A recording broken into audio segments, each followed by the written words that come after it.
Hi all, இன்னைக்கு இந்த வீடியோவில் என்ன பார்க்க போகிறோன்னா ரியாக்கு லஞ்சுக்கு என்ன பேக் பண்ணியிருக்கேன்னு பார்க்கலாம் வாங்க. ரியா வந்துட்டு ரொம்ப நாளாக இருந்து எனக்கு ஸ்கூலுக்கு மட்டன் பிரியாணி கொடுத்து அனுப்புங்கன்னு கேட்டுக்கிட்டே இருந்துச்சு.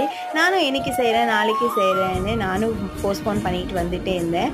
ஸோ இன்றைக்கி வந்துட்டு சிக்கன் கொஞ்சமாக இருந்தது, அதுக்கப்புறம் மட்டனும் இருந்தது. ஸோ சிக்கன் பிரியாணி செஞ்சுட்டு அதுக்கப்புறமா மட்டன் வந்துட்டு சுக்கா செஞ்சுருந்தோம். ரியா வந்துட்டு எக்ஸ்பெக்ட் பண்ணிச்சா இன்றைக்கி நான்வெஜ்ஜாக தான் இருக்கும், அதுவும் பிரியாணியாக தான் இருக்கணும் அப்படின்னு எக்ஸ்பெக்ட் பண்ணிச்சா.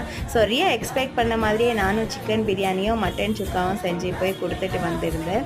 ஸோ இந்த வீடியோ பிடிச்சிருந்தா லைக் பண்ணுங்கள், சேனலை மறக்காமல் சப்ஸ்கிரைப் பண்ணிக்கோங்க. பாய்.